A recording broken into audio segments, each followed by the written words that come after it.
बुधवार सुबह दिल्ली की मुख्यमंत्री रेखा गुप्ता पर जनसुनवाई के दौरान हमला हुआ। आरोपी राजेश भाई खिमजी भाई सकरिया को गिरफ्तार किया गया। पुलिस जांच में आरोपी के कई केस सामने आए हैं। इस बीच वो कई तरह की कहानियां सुना रहा है। बताया जा रहा है कि वो अजीबोगरीब जवाब दे रहा है, साक्षात भगवान शिव के दर्शन की कहानी सुना रहा है।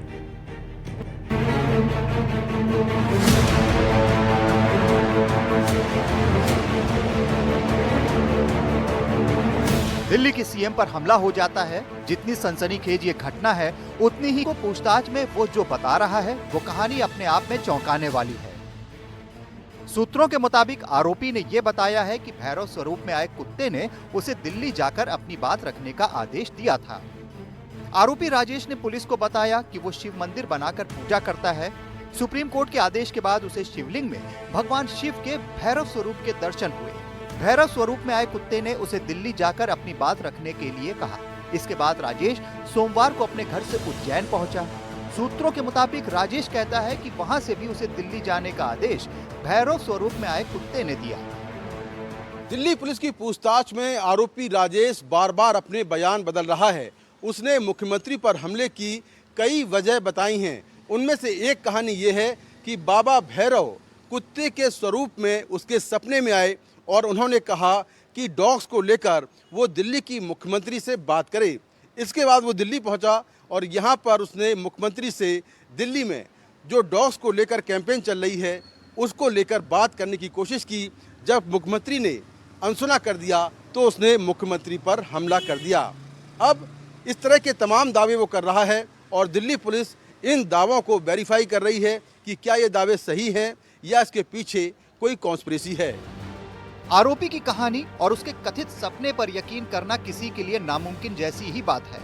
सवाल ये कि क्या वो ऐसी अजीबोगरीब दलीलें देकर जांच भटकाने की कोशिश कर रहा है। वैसे गुजरात से उसके दिल्ली पहुंचने का सफर भी कम दिलचस्प नहीं है। खबरों के मुताबिक आरोपी 17 अगस्त को राजकोट से अहमदाबाद गया।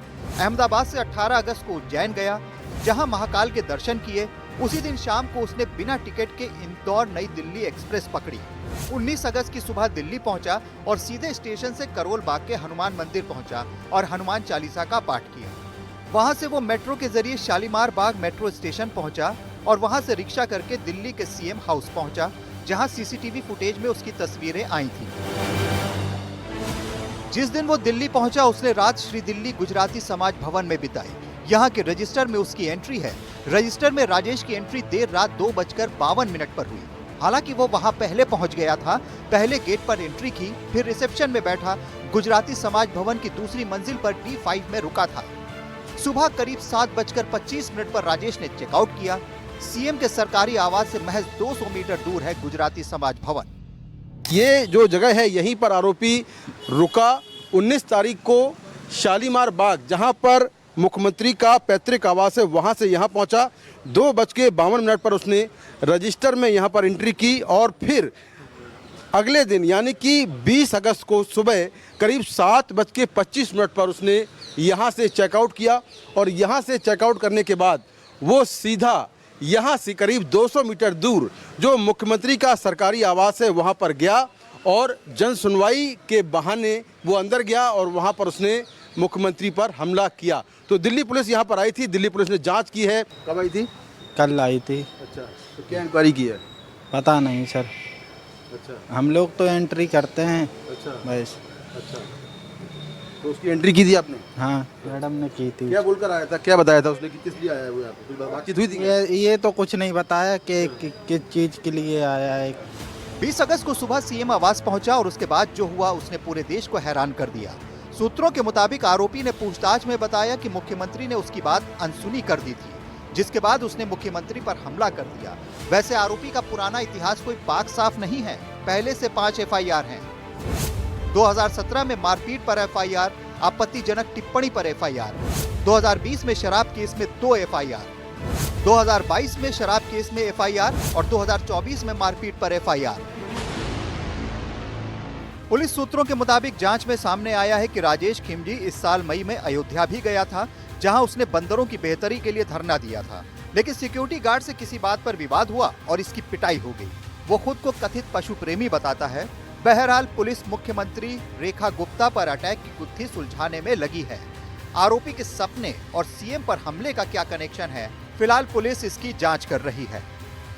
Bureau report, NDTV India. Police इस बात की भी जांच कर रही है कि आरोपी राजेश ने हमला आखिर क्यों किया। क्या सिर्फ कुत्ता प्रेमी वजह थी या कोई बड़ी साजिश तो नहीं?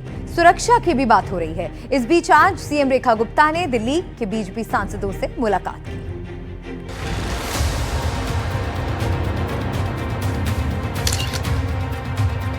बुधवार सुबह हुए हमले के बाद सीएम रेखा गुप्ता की ये पहली तस्वीर सामने आई। दिल्ली के 7 लोकसभा सांसदों ने उनसे मुलाकात कर उनका हालचाल जाना।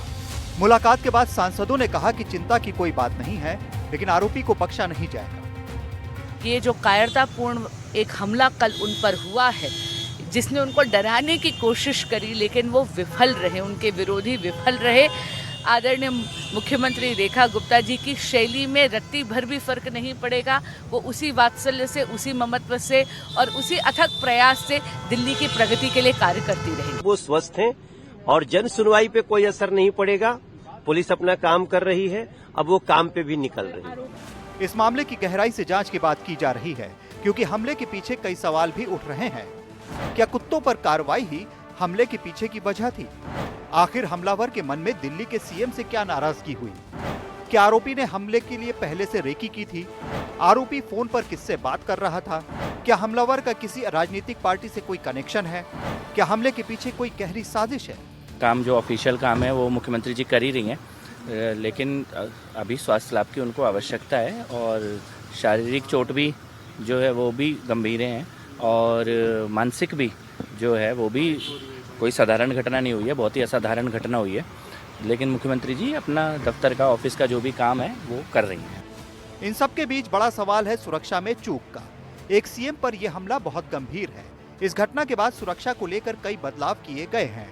केंद्र सरकार ने तुरंत बड़ा कदम उठाते हुए सीएम रेखा गुप्ता को जेड श्रेणी की वीआईपी सुरक्षा उपलब्ध कराई। सीआरपीएफ के जिम्मे अब सुरक्षा होगी। बताया जा रहा है कि 22 से 25 सशस्त्र कमांडो की टीम 24 घंटे तैनात रहेगी। उनके आवास पर आने जाने वालों पर नियंत्रण होगा, सुरक्षा उपकरणों की तैनाती होगी और सार्वजनिक कार्यक्रमों में महिला और पुरुष पर्सनल सिक्योरिटी ऑफिसर के जरिए नजदीकी सुरक्षा रहेगी। दिल्ली के मुख्यमंत्री रेखा गुप्ता पर हमला होने के बाद में आप देखिए कि मुख्यमंत्री जनसेवा सदन की भी सुरक्षा बढ़ा दी गई है और उनके सिक्योरिटी प्रोटोकॉल में सबसे बड़ा बदलाव यह है कि सीआरपीएफ की भी जो तैनाती है वो हो चुकी है और दिल्ली पुलिस के साथ में जो सीआरपीएफ है वो मुख्यमंत्री के जनसेवा सदन की सुरक्षा करेगी। इसके अलावा एक और बदलाव मैं आपको दिखाता हूं। अभी तक होता ये था कि मुख्यमंत्री आमतौर पर जब भी वो जाती थी तो वो किसी से भी मिलने के लिए चली जाती थी, तो अब यहाँ जन सुनवाई सदन में जब भी कोई शख्स जाएगा, अब ये लोग देखिए, अभी ये लोग आधार कार्ड लेकर अभी ये अंदर जा रहे हैं। इसके बाद में इनका आधार और सारा वेरिफिकेशन होगा। ये रोज की तरीके से मुख्यमंत्री आवास के अंदर काम करने के लिए ये मजदूर जा रहे हैं।